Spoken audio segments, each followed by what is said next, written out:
Okay. Well, it is 10 a.m. We're going to get started here with this session. We're going to go over a couple housekeeping things before we begin. First of all, congratulations. You are now the newly, elected recorder.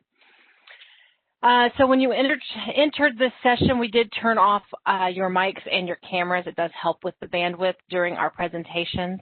But at the very end, we're going to give about 10 or 15 minutes for any questions. We like to do some introductions, so you can. We'll give you back control of your cameras and your microphones, so you can kind of maybe chit-chat with us a little bit, introduce yourself if we don't know you. We are also recording this session. It will be put up on our website where the packet with today's information is held. So, be ready for that. We'll let you know when those recordings are available at the next session.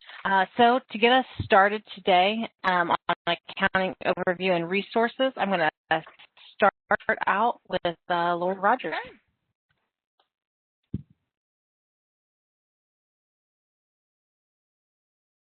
Okay.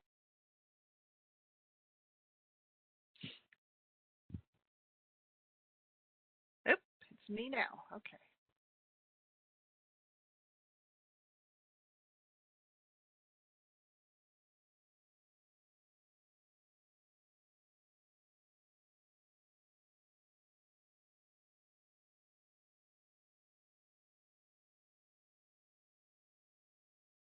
Try to start the PowerPoint. It's not. Oh, there it goes. Can we see it now?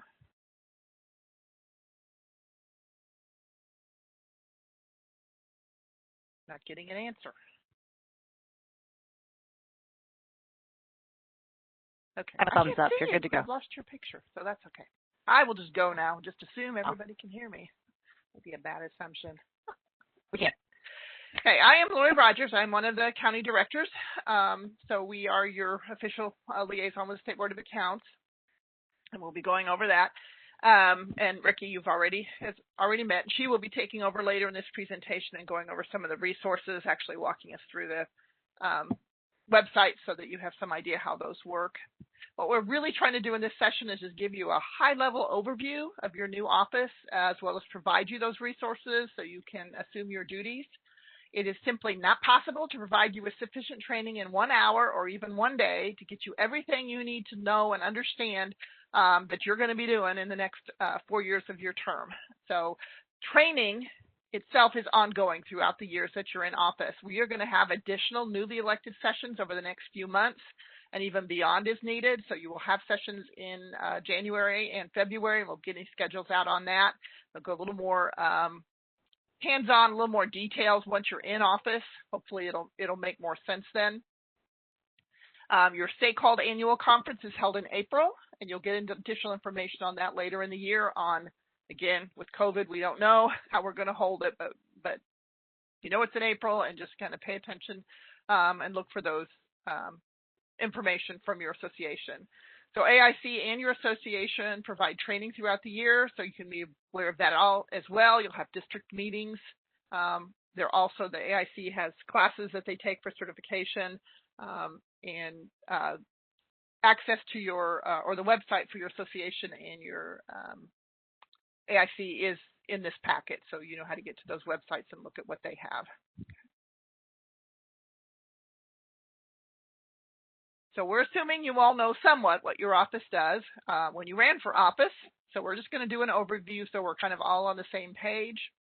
We're going to discuss the duties you'll be fulfilling, followed again by the resources that are available to you.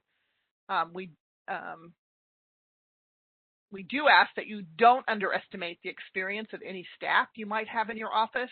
When you do take office in January, you are the newly elected official, so you can, of course, reevaluate positions and duties and make changes as you see fit. But if you're fortunate enough to have an experienced staff in your office, they can provide invaluable help in learning your position and knowing what needs to be done. We just do not advise that you just go in wholesale and lay everybody off or fire everybody and start over with brand new, because then you're all learning. So just don't underestimate the staff that you have. So the position of county recorder is created in the Indiana Constitution. And if you go to the Constitution in Article 6, Section 2, it states there shall be elected in each county by the voters thereof at the time of holding general elections a clerk of the circuit court, auditor, recorder, treasurer, sheriff, coroner, and surveyor who shall severally hold their office for 4 years. However, the Constitution does not set out the duties for the county recorder. It does state in Section 6 that all county, township, and town officers shall reside within their respective counties, townships, and towns, and shall keep their respective offices at such places therein and perform such duties as may be directed by law. So now we got to go to law to figure out what your duties and responsibilities are. So the law in Indiana is the Indiana Code, often called statute, and it does impose duties and powers and responsibilities. I've listed some of the statutes on this slide. Ricky is going to go over the General Assembly website and kind of how to search through that. Here are some statutes that you kind of practice on that we've kind of given you up front. So if you are not familiar with the website, we do encourage you to go to it and just practice when you're not feverishly trying to look something up, just so you do get familiar with it. So the first statute on this page is for the county recorder office specifically. In Indiana Code, the first number is the title, and 36 is local government. So anything in 36 has to do with local government. The second number is the article, and 2 is county government. So anything in Article 2 within 36 is dealing with counties. The third number is the chapter, and Chapter 11 is on the county recorder. There are other statutes that affect the recorder. This is just one specifically on the county recorder. Within this statute, there's provision for your residency requirements, your training requirements, any other duties of the recorder, including the requirements for recording and the types of payments you can receive. I want to point out that the training requirements state that you must complete 15 hours of training within the first year and 40 within 3 years. If you are newly elected to your position, you must complete 5 hours of newly elected training, which does count towards your 15 hours in the first year. If you attend the newly elected training, you will have more than earned your necessary 5 hours. So as we go through this, there's more than ample opportunity to get these. You need to track your hours, but there's more. So if you miss something because you're not able to attend for business reasons or health reasons because you're vacation or something, don't panic. There's more than enough. Just be aware that what training is available. Make sure you're meeting those requirements. Okay. We also like to note it's not necessary to memorize the information in the statutes. Just being familiar with what it is and where you can find it is going to assist you if you have questions in the future and you're thinking, where is the residency requirement for county recorder, and you kind of know where to go look for that. It will help you, in the future getting back to those things. If you have any questions or problems finding this information, always never hesitate to call Ricky and I. We'll be happy to help you find it or get you the right citation so that you can go directly to it if you're having trouble looking for something. As I said, there are a lot of statutes that can affect the recorder in a lot of different places, like property laws, probate laws, things like that. We do have, and Ricky's going to go over it on the website, some common Indiana codes that you might want to know about and be interested in, but being able to search it is just a really good tool to have. The second or third bullet down is the oath of office, and that's in Title 5, which is State and Local Administration. The information and Article 4 is on oaths and bonds of officials, and it contains the information for the requirements for your oath of office and the official bonds. We will talk about this a little later, right at the very end of this presentation, but knowing how your county administers the oath of office is very useful information to have. Do they do it in a ceremony? Do you do it individually? And during COVID, do you do it virtually? In addition, you will need an official bond. Section 18 of this chapter specifies the amount of the bond. All bonds, official bonds, are recorded with your office, with the county recorder, with the exception of your bond, which is recorded with the clerk of the circuit court. One of the things we do go over with recorders when we do training is it's not your responsibility to determine whether a bond or any other document recorded in your office is legal. It must meet the requirements for recording, like it can't be signed in blood, and that is in, believe it or not, IC 211-8C, where it specifically says it cannot be signed in blood. But as long as it meets all of the requirements, whether it is properly prepared or not is not your call. So there are numerous statutes that can be time sensitive. The first document recorded takes precedence over any of the others in court. So it's very, very important that you're not rejecting a document because you don't believe it's legal or properly prepared. You just want to know, does it meet the requirements for recording? And your Recorders Association will help you a lot with size and print and everything else that are the requirements for recording. But just, we have had calls, from schools saying that they rejected my bond because they didn't think it had been approved properly. It's not your call. If they give you a bond, you record it. If it's not proper, it's going to be on them and during their audit.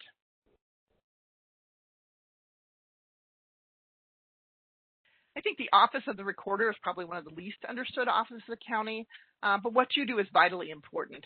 You are the custodian of all of the important documents for the county, for the citizens of the county: deeds, mortgages, commercial filings, all the things that need to be recorded so that the public can view them and they can retain the integrity of the document. They can hold up, they can be used in court when it's necessary to prove something. So your office is vitally important to your county. Part of your office, you will be collecting fees. A lot, as I said, the association will help you a lot with what types of documents need to be recorded. For Ricky and I, we're the accountants, so we're going to help you with the fees and the reconcilement and posting records and things like that. So we will be discussing the fee schedule when we look at the resources, but we have taken the fee schedule out of the statute and kind of put it in a desk reference kind of thing to help you. Your office is responsible to properly receipt and deposit all of your fees collected, with a few exceptions. There are some counties that do not, but most counties, the recorder has a separate bank account where you make your deposits each day. You collect them for the month. Receipt those to your cash and fee book, although many of you will have software, most of you will have a software program that replaces the manual cash and fee book. But this cash and fee book is your financial record for the office, not your bank statement. You got to have this ledger. Unless you don't have a separate bank account, you will remit your collections once a month to your county auditor treasurer. So you do a report of collections that's going to go to the auditor, and the collections themselves, you write a check out of your account to the Treasury, and that's going to be given to your treasurer. And we will be going over that as we do more extended training in the next few months. That report of collections summarizes your receipts for the month, and it directs the auditor how those receipts should be posted. Does it go to the general fund? Does it go to the recorder's record perpetuation fund? And there are other funds, and we'll talk about those again as we go through training.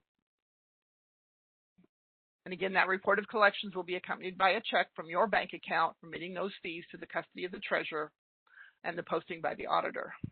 So your bank account is basically a clearing account, although you will never have a zero balance as you collect and deposit fees each day. But it is your responsibility to reconcile your fee and cash book, your ledger, whatever report you're using out of your financial software to the bank statement. And we are going to be holding a session on reconciling in January.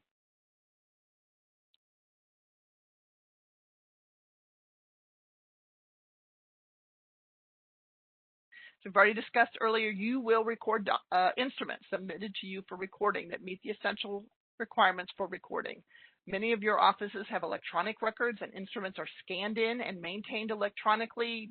I've heard several offices that didn't have it are going to this during COVID. It made it a lot easier for the public to search those records. You are responsible for indexing all of the records so that they can be searched by the public. This, again, if you have software, is going to be built into your software because the indexing is how you retrieve the record at a later point. Public searches can be done in your office, and as I said, many of the recorders have moved to electronic searches. So during this period of COVID, they're able to access them remotely and not come into the office and keep the in-person contact down.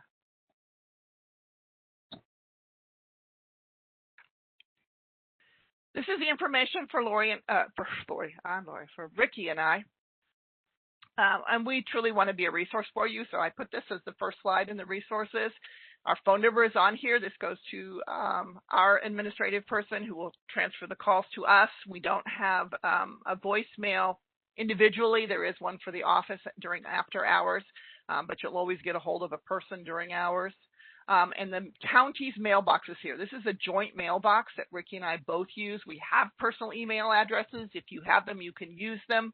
And that's not an issue, but if you use a personal email and we are not available, we're either off sick or we're on vacation, which would be a better choice, it may take longer to get your questions answered. So if you use the counties at sboa.in.gov, both of us have access to that, and we keep that pretty well cleared out. We try to be as responsive as possible. Sometimes it takes more than 15 minutes to answer an email. And yes, we have gotten calls after 15 minutes when an email has not been answered. And we will take those calls, but just kind of have some patience with us. We do try to get back to you as quickly as possible. Don't ever hesitate to contact us. There are no stupid questions. If you don't know the answer, then that's an important question you need an answer to. You aren't bothering us. This is part of our job. We enjoy talking to you, look forward to it. We love helping you research and find these answers. If we can get you an answer, we will. You will hear us say we are not attorneys. We cannot give you legal guidance. We can tell you how the issue will be treated during an audit, which is called our audit position. However, if we tell you that we will not take audit exception on something, that doesn't necessarily mean that that position would hold up in court. It's not a legal position. It's just how it's going to be treated during audit. We may have to direct you to other agencies if State Board of Accounts is not the appropriate agency to answer your question. It might be a question better answered by the public access counselor if you're talking about access to records. It might be something that the Secretary of State's office may have information on, notaries, things like that. So again, we may have to direct you further, but we will try very hard to get you the answer that you need and to provide we're not going to leave you hanging. We're going to get the answer you need somehow. If we do provide guidance to you in an email regarding an auditing, accounting, or reconciling, or something that we've given you, please keep that email for your audit because it is the basis for why you took the action that you took. Please remember that all of our uniform guidance, which is directives, manuals, and bulletins, and these are available on our website. We'll go over that. These also support your accounting transactions and your compliance with both statute and with accounting guidance. Any comments that you receive, that you might receive in an audit report will be based on either a statute, a uniform compliance guideline that's going to be in our directive manual or bulletin, a grant agreement, or your local county ordinance or personnel policies, things like that. And now I am going to stop sharing and turn this over to Ricky, and she's going to show you our wonderful website. Yay! Yay! Okay. So there, if you look inside your chat box, if you haven't already, I did put the link to the packets, which I have actually open at this moment. So we did put together a packet for you guys that includes a PDF version of this presentation along with the fee schedule. And we did put our latest bulletin in there as well, just for a little guidance. So I'm going to kind of switch over away from the PowerPoint. You have it, like I said, in your packet, and it does give you detailed instructions of how to access the website, but I really just kind of wanted to show you a hands-on kind of approach. So we really wanted to start with, the State Board of Accounts website. This is a great resource. Obviously, you can call Lori and I or email us if you have a question. But if you just want to take a second and kind of look around, this website has valuable information. We use it every single day. I always have it up. So this is our main homepage. So if you come up here and you see this, this is, the main homepage. I will tell you that if you kind of scroll down this year, I don't know if you've heard, but the coronavirus is kind of, taken over. So we have issued quite a few memos, some information. There's been a couple of directives that have come out. Anything that we have posted or sent out this year on this has been listed here on the face of our webpage if you just scroll down. So if you have any questions when you come into office about something that has been put out there, this is where you would find that information. Along with a couple of other agencies, we've put some of their information on here as well. So one of the best places to start when you take office is knowing what the prior audit report had for your county. Looking to see whether or not there were any comments or findings, that kind of a thing. So to look up an audit report, you see this big blue ribbon here. It's fairly simple. You just click the search reports. This is going to take you to our database. And Lori, I gotta have to move you because you're in my field of vision. There we go. Sorry. So this is a database for searching audit report filing. So it's fairly straightforward. I always start with the unit type. So for you, it would be county. And then you would select your county. I've always been selecting Adams because they're number one on the list. Once you select that, it will bring up all of Adams County, which is why counties are easier to search than other units. But here are the audit reports that have been the latest audit report that's been made public. And it does go back a few years. I think here, I don't know. Let me see. Maybe take it a second. It goes back to well, you can get the report reference back to 1998 on here. So if you're really curious, you can look back. It looks like 2006 is the first online report for Adams County here. The link to open the report is right here, so you can click that. The two separate things that you're going to see. So in Adams County, we have a financial audit report for every audit that we do. This is where we issue our opinion. Lori's went over some of that earlier on, but this is where the audit opinion is. You'll see that it does say non-federal. Sometimes that will say federal, and it really just depends on whether the county qualifies as a federal audit. To qualify, you have to have $750,000 or more in federal dollar expenditures. So that's there. But if you're looking for a finding or something that was for the recorder's office, you're really going to want to look at this supplemental. It's just like what it says. It's a supplemental to this financial report. Okay, it houses any audit results and comments that we may have written up. If you pull it up and you see nothing for the recorder, it just means that there were no reportable findings in the prior audit.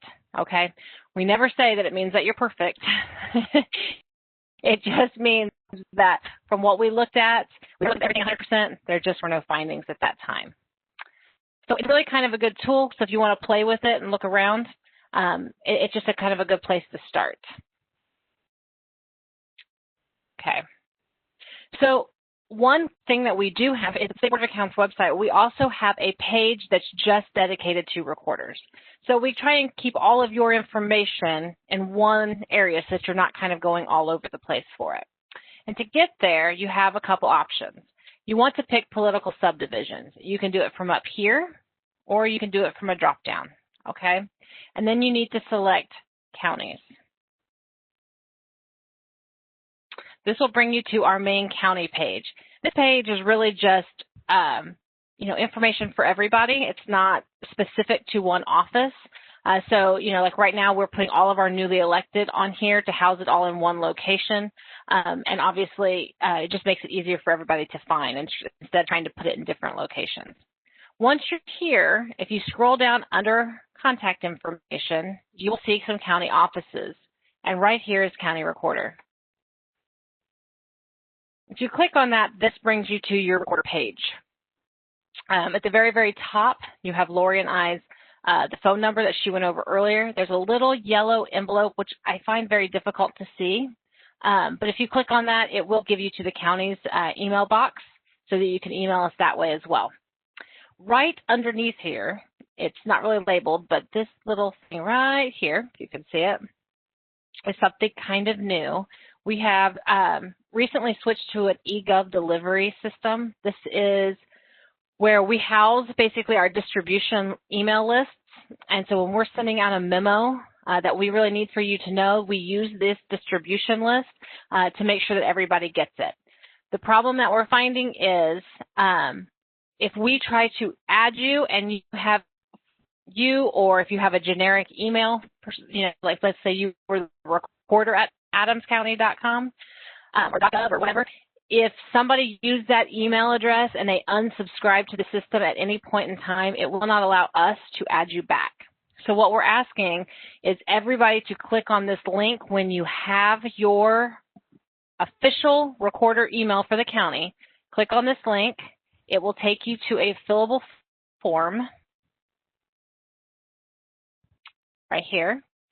You'll fill out this information above with your email, and you will select the distribution group that you would like to be included on. Okay, that will put you in there, and so when we send out stuff, you'll make sure to get it. As I want to point out as well, once you get your official county email, if you would, please notify Lori and I, because we are doing these sessions for January and February. We do want to be able to send those to you. We cannot send the newly elected through that distribution, the eGov distribution list, because we don't have a way to segregate newly elected from the current ones that are there now. So if you would, please subscribe here and then send us your new email. Okay. So on the recorder page, I just kind of want to touch on a wealth of information here. Make sure you take the time and really just to look at it, just play with it. That's really what this is all about. We have a section at the top for hot topics. So this is something that, maybe Lori and I are getting, questions every day on, and or it's a new announcement we're making that affects you, anything like that. It's going to go right here in hot topics. We do talk about an overview, which Lori kind of went over. We've got a place for corrective action plans, so I'm not going to get into that too much here. One I do want to get into is internal control standards. I'm sure you guys have heard of internal controls. You're going to hear about them a lot. It's just the way it is. Lori and I love to talk about it. So this is really kind of a good place to at least get your feet wet on it. If you click the arrow to the right, it will drop down the standards here. The statute talks about developing internal controls. It does talk about the internal control policies and required certifications that are done. There's some offered training down here that we have. So again, it's just a wealth of information to kind of get you started on internal controls. It's an ever-evolving wheel that never stops spinning. So you're always changing those as you go along. All right, so the other thing we kind of talked about for resources is we have a recorder's manual. Again, Lori and I talk about the accounting side of it. So if you're talking about, recording an actual document, that's not us. But if you're talking about collecting the fee, where you deposit it, and where you post it, and how to get it to the auditor, that is us. So we have this recorder's manual down here, separated into chapters. So take a look at it. Again, don't memorize it. Just be aware of where it is in case you were to have a question. We also include links to our internal control manual, which really gives you an in-depth view to internal controls. So just for some light reading, if you're interested, pick it up. It's a great read. And then you have your information technology manual, which just really talks about computer systems and things that you should have in place. I told you that I included the recent bulletin in your packet, which is for December. I just kind of wanted you to have that to see, we just put it out, and yours isn't here either. I'm making a note. So what we do is we put them up here on the website. I just released the December last week. It's up on the county's page. It just somehow has not gotten filtered back into these individual office pages. So it will be there. I have made a note. So anyway, we only keep 10 years worth of bulletins. So like when I did December's for, last week that we put out, I used December from 10 years ago. I take all that information, update it into the new one, add additional articles, and then we remove that one, the old one from the website, and insert the new. So there is a ton of information here. The easiest way to search it is to click up here at the top. This does, I'll see if I can bring it up real quick. This brings up a county index. So every time we put out a new bulletin, we update this index so that it has the correct information in it. It's very, very easy to use. You look around like if you were, which you wouldn't, but if you're going to look at accident reports funds, you would look that up, and then over here to the side is the reference. So you know it's in volume 377, and it's on page 7. So you would go back here. You would find volume 377, which is right here. You would open it up and scroll to page 7, and there's where that article is. Okay. I'm going the wrong way. Gotta go down. Okay. Presentations and training materials are also a important spot for you to look. So this year we've done all virtual trainings. So we post, even if it's not virtual, if it's in person, we post all of our presentations in PDF form right here. So at the annual recorders meeting for like 2019, here's all the PDF presentations that we gave. Okay. I forgot recorders. So for this year, we did a virtual meeting for the recorders, and here's all the PDF presentations. We actually did this virtually, and we recorded them just like we're recording this session now. We had a problem with that recording when we got it, which is why you're not seeing that here. But had we not had a problem, those would have been broken down. Those videos would have been broken down into small little segments, and they would have been connected with each PDF. So you can look forward to that, like when this video comes out, this recording will be put with the packet. Okay, so you could be able to watch it again.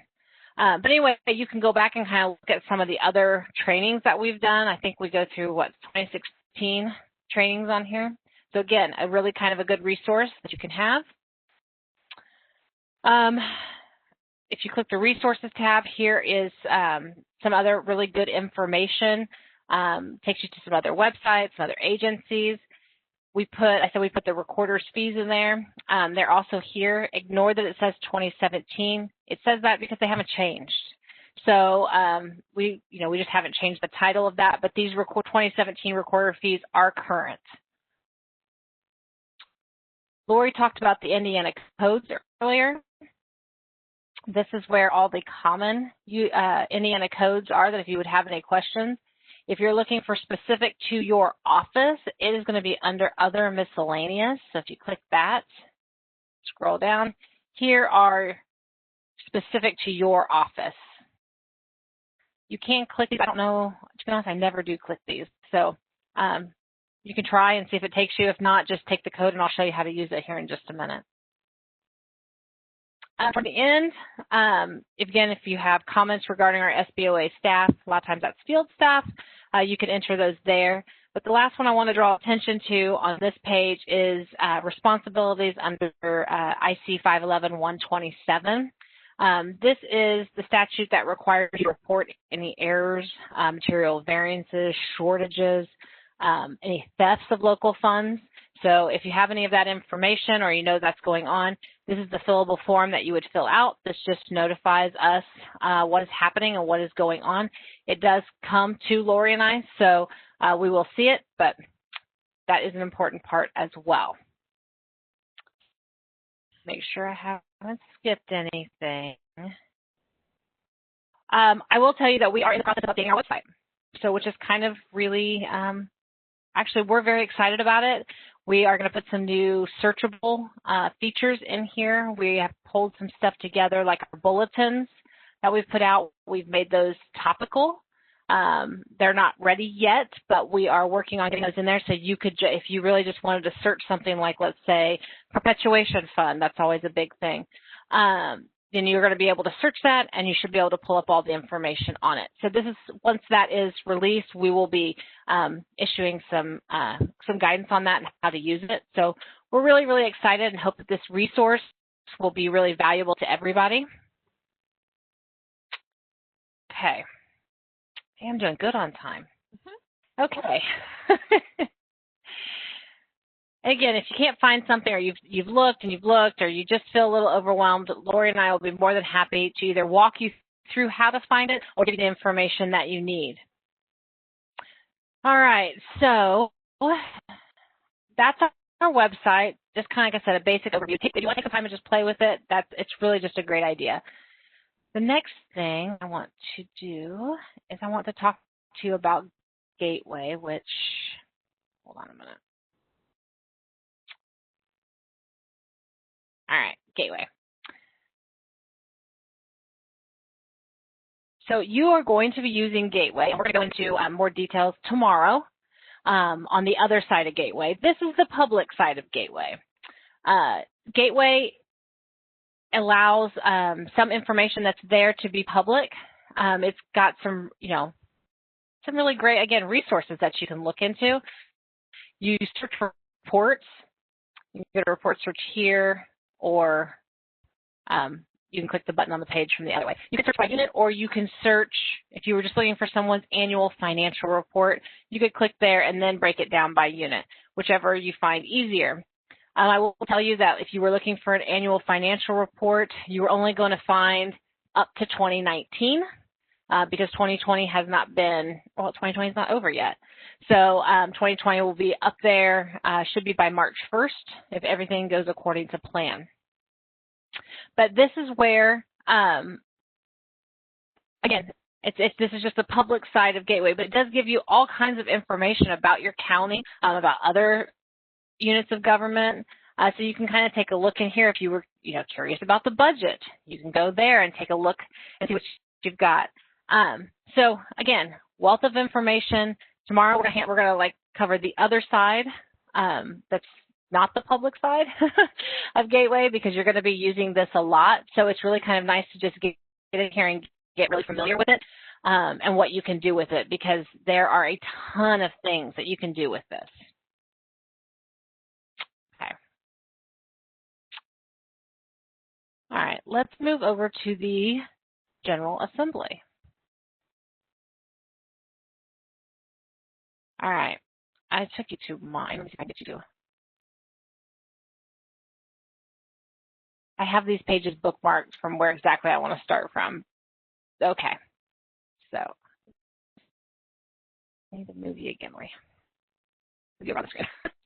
Okay, so when you go to the Indiana General Assembly page, this page can be a little overwhelming, especially if you're not familiar with using it at all. Don't be. Once you kind of learn how to navigate it, this is, you're going to be hearing about statutes and any code for, probably every day. I mean, this is just a common thing. I always keep this up on my screen all day long. Do you know how many times we have to look up statutes? I do not memorize them. I will know a few. Lori keeps telling me as time goes on, I will probably remember more. Right now, when she's next to me, I'll say, hey, what was that statute?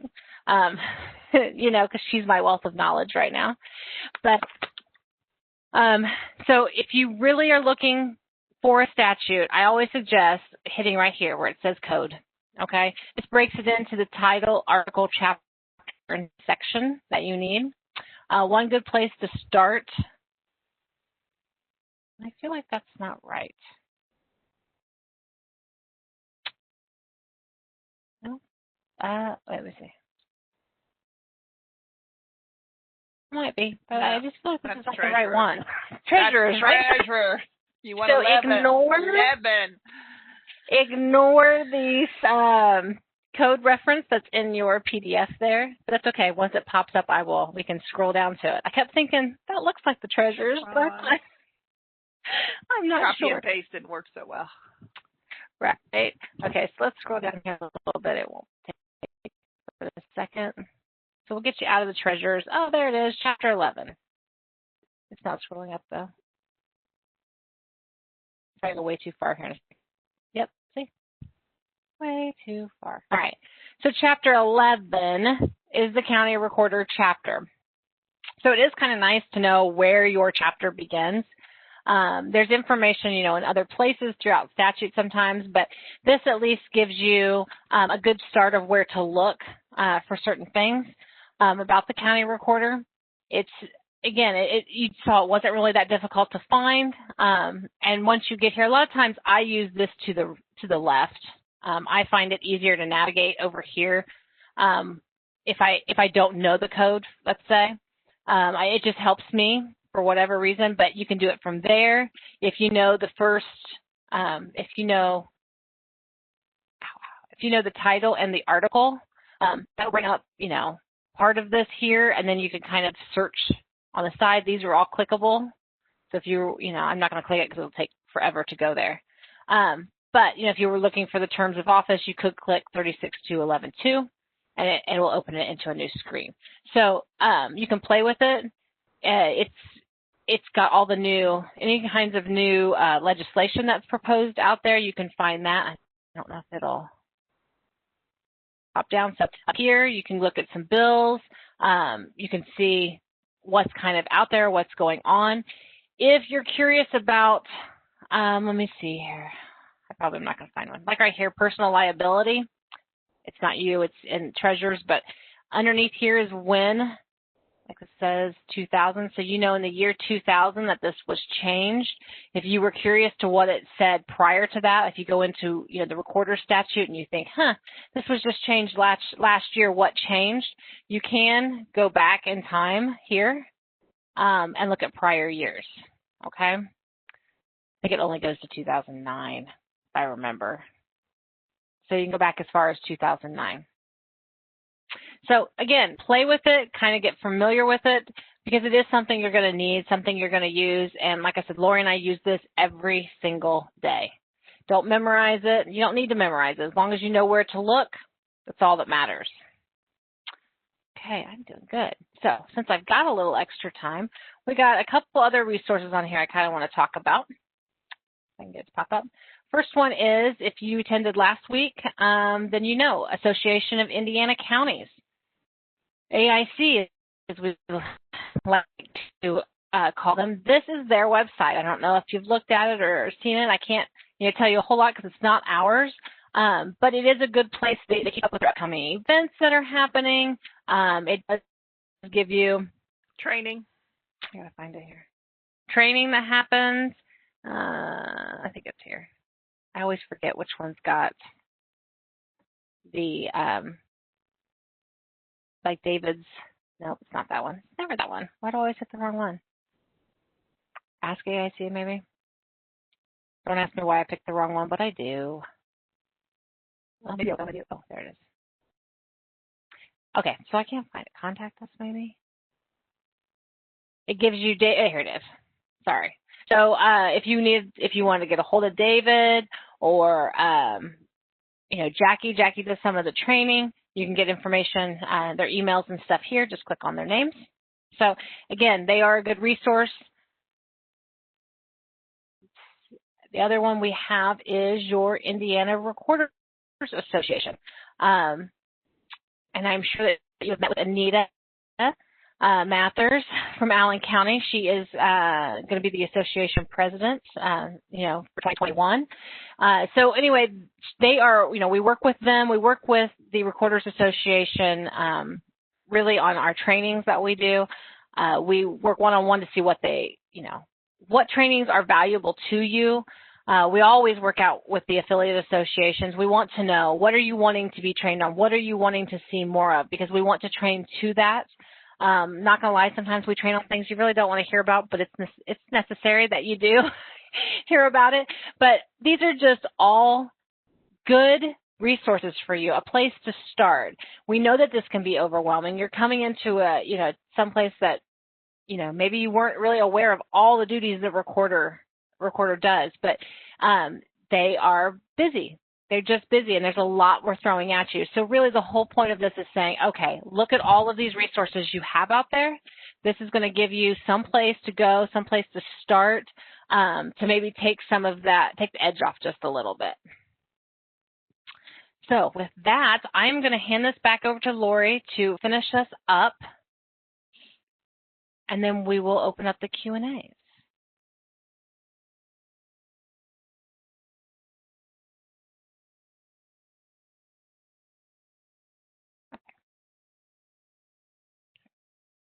I'm going to fast forward through these pages she just went over. Okay, and these are just some quick notes. As we touched on, COVID has had a tremendous effect, and you already know that, on your counties. We are suggesting that during this time, since COVID is still around, that you have a contact person in your county, whether it's a commissioner or a council member or another elected official, someone that's going to keep you in the loop on the courthouse closings or restrictions, so that you know what's in place for your office, for your staff. You should find out, as I said earlier, how will oaths be given. They may be done virtually just to avoid in-person anything, but find out how that's going to happen. Find out how you access your office on January 2nd. Is the courthouse open? Can you get in? Is it closed to everyone? It's closed, but staff can get in. Are you going to have access? And do you have a key to the courthouse? Do you have a way to get in? How do you get into your office? And also make sure you know how to access your email and contact information with your staff. And hopefully does not happen, but in the event that your particular office is closed or shut down because there was a positive COVID in the staff of the recorder's office and they end up closing the recorder, how are you going to keep in touch? I would hope none of you have to start office like that, but if you do, and you're going to need some access to your staff and to your email so you can kind of start to get oriented even from a remote perspective. So reach out and get that information as soon as possible. Every office should have a plan for continuing operations. So the recorder's office should have a plan how they're going to deal with things during this emergency. So if the courthouse is closed, how the public is able to access records, maybe on an appointment only. I mean, it's going to be as varied as there are 92 counties' way of doing it. But you need to know what that plan is. We issued guidance on this in April, and on the State Board of Accounts homepage that Ricky started with, down under there is a link to all of the memos that we issued, and there is a memo called Continuity of Essential Operations that was issued in April. They're in chronological order. You can click on that. It will open up. It's a 3, 4, 5-page document that just talks about things that should have been considered and included in this plan. Even though this plan was really, we pushed this because of COVID, you need to keep this plan going. You could have a cyber attack. You could have a natural disaster like flood or tornado or something. And so you need to have these emergency plans in place because there are essential operations that need to keep going. And for the recorders, you do have essential operations that need to happen. You should, so again, reach out and find out if that plan has been established and get a copy of it or have a copy left for you so you have access to that. Okay, and we are at the questions part of this. Yay.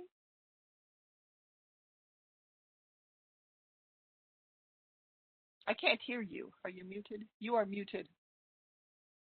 Sorry. I'm glad that you told me that. So I'm going to give everybody back control of their video and their microphone. So that's going to happen right now. I can do it all, but if you've called in on a phone, I do have one person. I can unmute you, but I can't, you don't have a video. So what we do ask is that try not to talk over each other, but if you would like, you can turn your camera on if you would like for us to be able to see you, to meet us, or to introduce yourself to us, ask any questions that you may have coming in, just kind of get to know you if you don't have any questions. Anybody?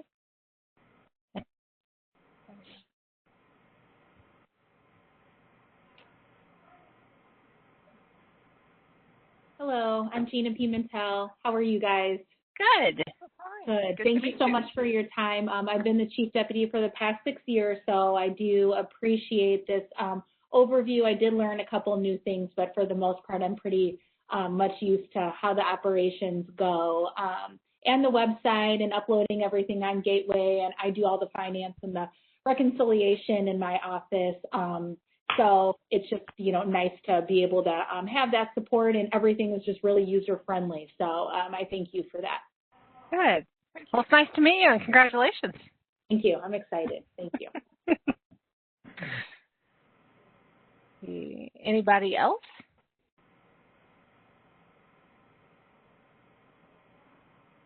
I'm going to call out Tom because I know Tom. Tom came from the Adams County Treasurer's Office. Wake me up. We just wanted you to say hi, Tom. I figured you guys knew we were right. I didn't have to say hi. Absolutely. You have to introduce yourself and tell them who you are. I'm Tom Kirkerbird. I'm currently the Adams County Treasurer and newly elected Adams County Recorder. So looking forward to switching office, doing a lot of training, and been on this thing too much for the last 2 weeks, this computer websites, and so. Well, hopefully we can all meet in person this year. That would be amazing. Is that you? Nope. Oh, I was kind of curious. I like it. I don't know who it is, but I kind of like it. Yeah, so hopefully we'll, if everything goes and we get this vaccine and we go, it would really be nice to see everybody in person. This is my first time doing a newly elected. So I'm kind of sad that I don't get to see and meet people actually in person. But, okay, let's see. What else do we got? Anybody else want to say hi?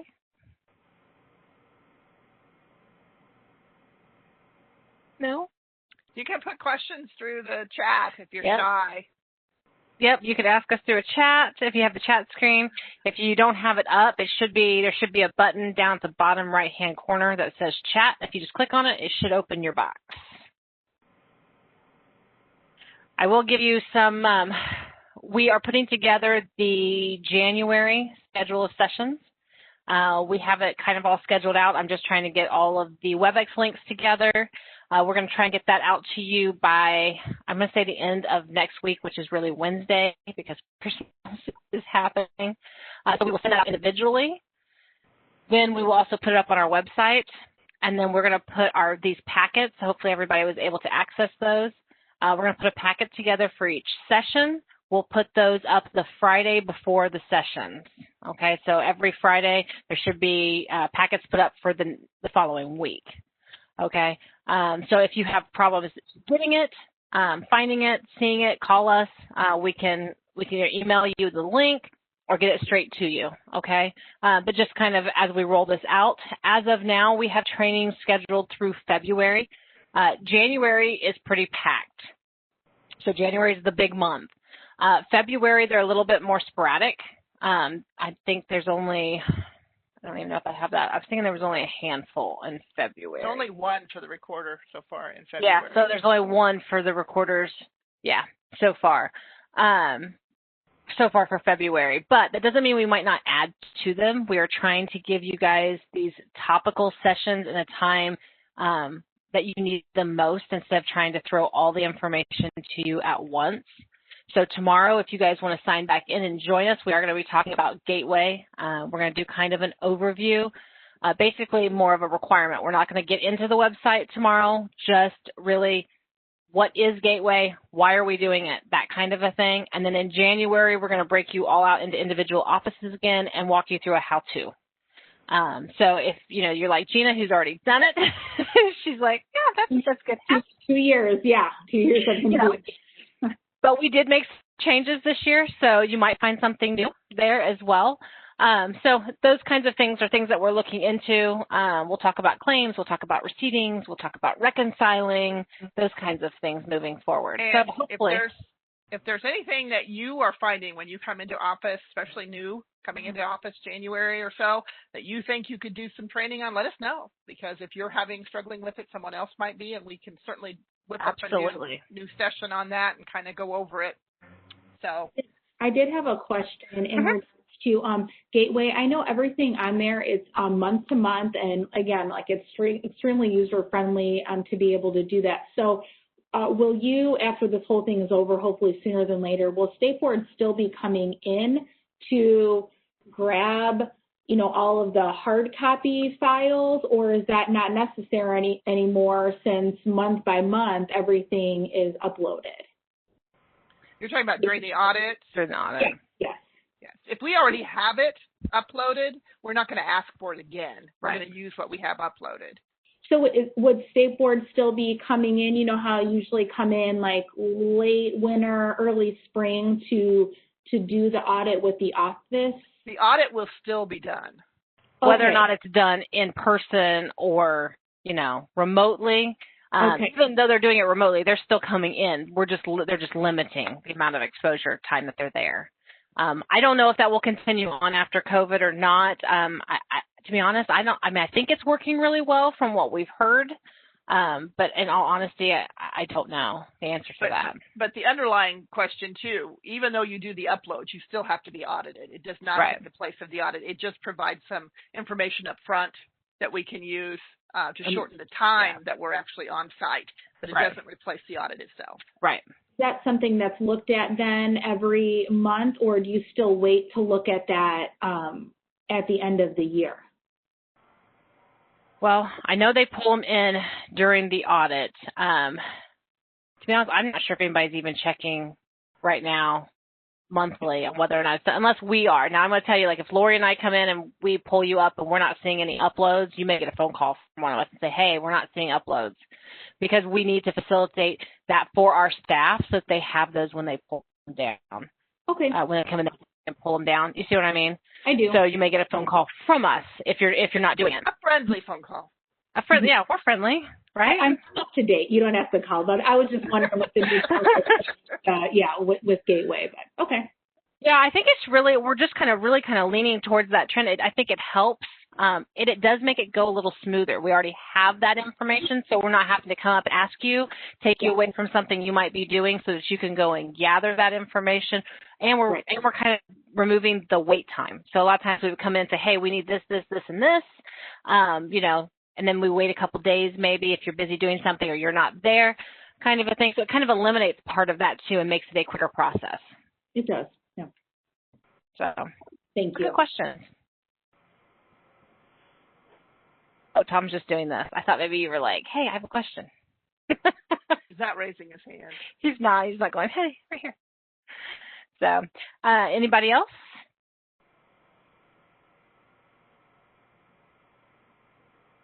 No?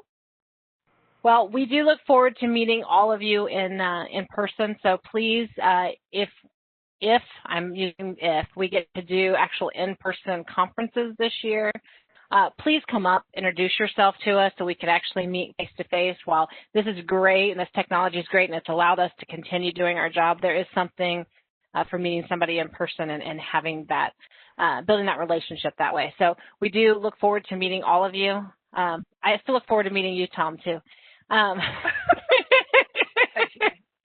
Again. And we're really hoping to do a mixture in the future. We love the in-person. There's a place for those. We want to do those. Mm-hmm. But we also, now that we've learned this technology, it's a quick way to do, like we said, to pull together a session, get everybody on board, and do a topical training when it seems to be like we were talking about the hot topics, we might put it there, but this is an easy way to get everybody together and say, hey, we're going to do it on this particular topic. So it's going to be a mixture of both, but we really do look forward to the in-person again.